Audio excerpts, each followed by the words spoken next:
Hello everybody, welcome back to the news you missed. Welcome back, Paul. And while you were sleeping or doom scrolling, the planet made several questionable life choices. Politician traded jets like Pokemon cards, gold fell, coffee rose, and robots learnt to break dance. Let's rip the bandage off of global reality. What's your first story, Paul? Well, a good news story straight off the bat. President Donald Trump says his recent MRI at Walter Reed was perfect. Speaking on Air Force One ahead of a trip to Asia, the 79-year-old president said his doctor gave him some of the best reports for his age. The MRI was part of a routine follow-up, an overall health check, according to his physician. Earlier this year, Trump was diagnosed with chronic venous insufficiency, a common vein condition causing leg swelling, which his team says is now being managed. And my first story of the morning is Prime Minister Keir Starmer has sold 20 Typhoon jets to Turkey in a deal worth about £8 billion. Downing Street calls it a boost of British industry. Critics call it an air power clearance sale. Britain's defence exports have slumped since Brexit. This deal signals an attempt to reassert the UK as a major arms supplier. Good for the economy, awkward for the Air Force, and at this rate, the next RAF air show may feature PowerPoint slides instead. Well, in Tokyo, US President Trump and Japan's new Prime Minister Sanae Takaichi signed a landmark deal to boost cooperation on critical and rare earth minerals. The move comes after China tightened export controls on these vital resources in response to US tariffs. The agreement aims to strengthen both nations' supply chains and support advanced industries, marking what the leaders called a new golden age in US-Japan relations. And next up, Argentina's libertarian showman Javier Milei crushed midterm elections, giving markets a sugar rush and the peso a pulse. Milei's party gained ground in both chambers, strengthening his reform agenda to slash spending and dollarise the economy. Economists call it a turning point. Locals call it Tuesday before inflation. Do you know what, Drew? That was amazing to see. In the Senate, he went up 300% in support. And in the Congress out there, I think he went up 120 something percent. He's absolutely crushing it out there. Well, he's definitely doing something right. Yes, definitely. Well, my next story. President Trump has responded to Russia's test of its nuclear-powered Borisovnik cruise missile, saying Washington and Moscow are not playing games with nuclear deterrence. Speaking aboard Air Force One, Trump emphasized that the US regularly tests its own missiles and has positioned submarines closer to Russian waters. He called the missile test not appropriate and stressed that Russia should focus on resolving conflicts rather than showcasing new weapons. Drew, this missile has unlimited range. It can hit anywhere on the planet. It's phenomenal what Russia's come up with. Scary times, eh? Moving on, a small town's Remembrance Day poppy display was banned by a woke council. Public outrage exploded until the poppies returned. The council cited safety concerns. The tabloid cited lack of patriotism. Guess who won? That's so wrong, Drew. I'm sorry, but banning the poppy? Wow. All part of the woke agenda, as you said rightly so.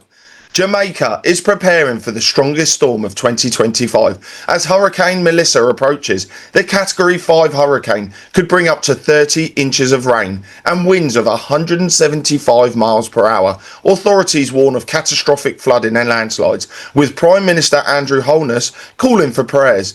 Melissa has already caused 7 deaths across the Caribbean, including 3 in Jamaica, as residents brace for what could be the island's most devastating storm in history. Drew, all our prayers are with those people in Jamaica because that is going to be a big catastrophe. Moving on, the legendary Widenham Arms, once called the toughest pub in Britain, is officially on the market for a 6-figure sum.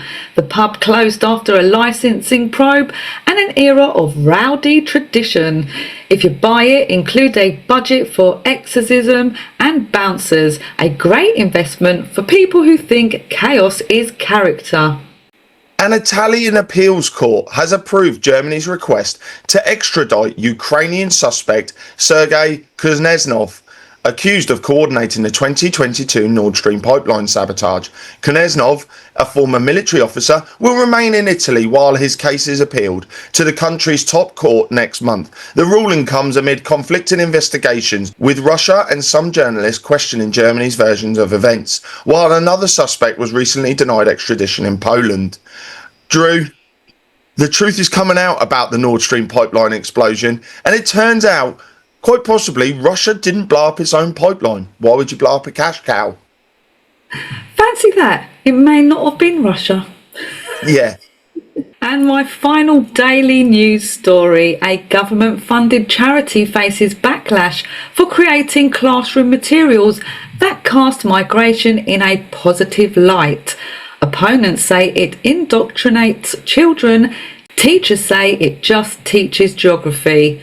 The programme was meant to help primary school students understand diverse communities, but culture war politics turned it into a headline of gold. In Britain, even map reading is now political theatre. Next week, Parliament debates the moral implications of longitude. Direct flights between India and China have resumed after a 5-year pause, marking a step forward to improving ties between the neighbours. The first flight, operated by Indigo, flew from Kolkata to Guangzhou, carrying 176 passengers. China and India plan to launch a Shanghai-New Delhi route in November. The resumption comes as trade and diplomatic relations continue to improve, including a rise in Indian exports to China and renewed tourist visas. Next up, grab your wallets. We're over to financial funnies, where Citibank and Coinbase equals Wall Street meets the blockchain. Citibank, a $2.6 trillion heavyweight, just partnered with Coinbase to improve stablecoin utility. Citi will help big clients move tokenized dollars globally without touching a blockchain themselves. Traditional finance embracing crypto is like your dad joining TikTok. He doesn't get it, but he'll monetize it.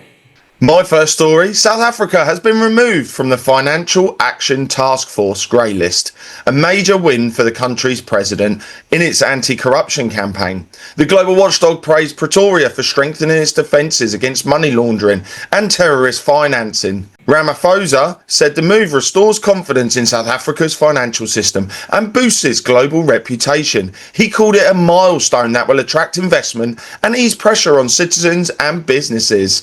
South Africa, Drew, is the country of the moment when it comes to finances. So much going on out there. Everybody wants a piece of the pie. Big moves coming. And beans are up 50% since August, reaching $4.38 a pound after tariffs, and demand brewed the perfect storm. Brazil's dry season hit crops just as new US import duties landed. Your morning latte is now a luxury item. Soon, Starbucks will offer payment plans and a latte futures. Big money is flocking to Indian banks like kids to an ice cream truck. After years of being seen as overregulated, India's banking sector is suddenly the place to be, with global giants like Blackstone, Emirates MBD and Japan's SMBC snapping up stakes. Why? Strong growth, a huge underbanked population and profits that make other markets look sleepy. But while foreign money is pouring in, regulators are keeping a close eye, because nobody wants a situation where your bank accounts start following a different time zone.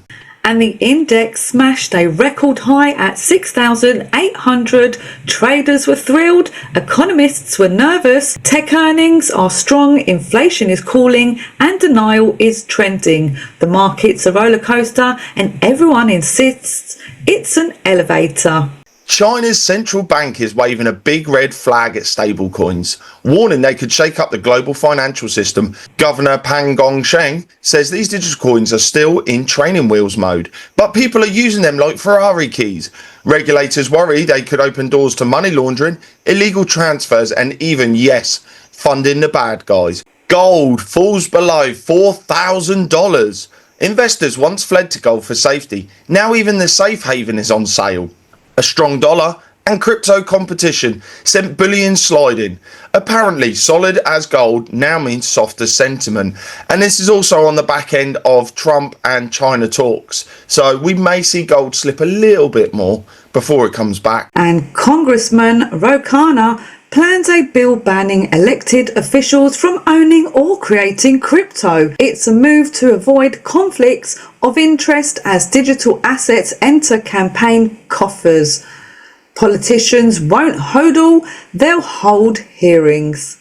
And now we move over to Hackers Corner, where we let you know what's going on with your computer. If you think it's going green, blue and red, it probably is hacked. But let's dive into the stories and find out what's going on. First up, if you use a YubiKey or hardware key on X, formerly Twitter, re-enroll before November the 10th.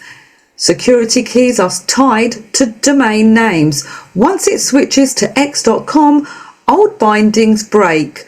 Irony alert, the site famous for free speech could soon lock out its most secure users. Google is setting the record straight. There was no massive Gmail data breach. Reports claiming 183 million accounts were exposed as false. The confusion comes from old credentials stolen over the years, compiled into a huge collection by cybercriminals, not a new hack. Google says Gmail's defences are strong and users remain protected, though it's always smart to check your passwords and stay vigilant. So no panic, just a reminder, update your passwords and maybe skip those reset immediately panic emails. So that is actually a good point, everyone out there. If you are now getting emails saying your Gmail account's been hacked, stop, think, don't click that email unless you are 1,000,000% sure you are hacked. And for more safety tips, scams, hacks and cybersecurity, come on over to my Patreon for free. I'm updating you daily with all of this. And my last one for Hackers Corner, tech leaders are hosting a webinar on governing thousands of AI agents without privacy meltdowns. They'll discuss automated guardrails, audits and how not to invest Skynet accidentally. Teaching dinosaurs fire safety after they found the matches, but better late than apocalyptic. And now we head over to our AI Robots Corner, where we let you know everything that's going on out there, whether your job is safe or whether you need to go duck in a bunker because the robots are coming for you. Drew, what's your first story? Well, SoftBank's Masayoshi Son has reopened the company's robotic playbook, investing billions into humanoid hardware and AI. They're funding agility robotics, skilled AI, and buying abs robotics units after the Pepperbolt flop. They tried emotional robots, now they want profitable ones. Expect headlines about robot layoffs by 2026.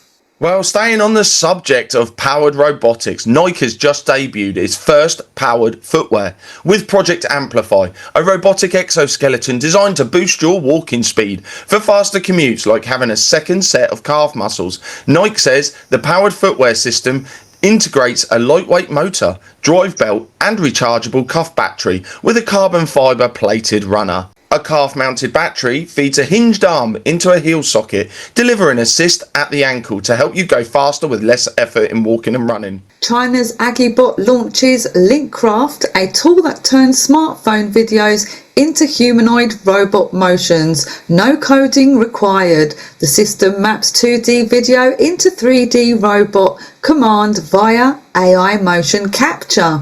We've entered America's Got Circuits. Soon, humans will choreograph their replacements. Well, Drew, speaking of human replacement, I'll tell you right now, if you work in a factory, you need to pay attention to this story coming up. Humanoids are moving from demos to factory pilots, but the bottleneck isn't walking, it's a hands problem that separates showbots from robots that can wrench, wire and swap tools on real lines, reports the Wall Street Journal. Current humanoids can walk and lift but lack the finger-level dexterity, tactile sensing and in-hand control needed to wrench, wire and swap tools. Teams are splitting on strategy. Some chase 5-finger dexterity with touch sensing, Others bet on optimised 3-finger grippers or 2-finger pincers. And to the conspiracy corner, the Moscow green fireball, a glowing green object streaked across Moscow sky, triggering a UFO frenzy. Scientists say media, conspiracy forums say Russian Iron Man. If it lands, someone will sell NFT footage before the dust settles. And for those of you that are following the RV, this means you got the green light. The Met Police now deployed drones that reach emergencies before officers. They'll survey scenes, film evidence and occasionally chase pigeons. Congratulations, Britain invented Inspector Gadget 2.0. Social media claimed activists would lace Halloween candy with fentanyl for MAGA costume kids. Zero evidence found. Classic internet panic amplified by algorithms. Every October the monster under the bed is Facebook. And Candice Owens posted old messages where Charlie Kirk allegedly predicted his own assassination. Online drama with the shelf life of yogurt.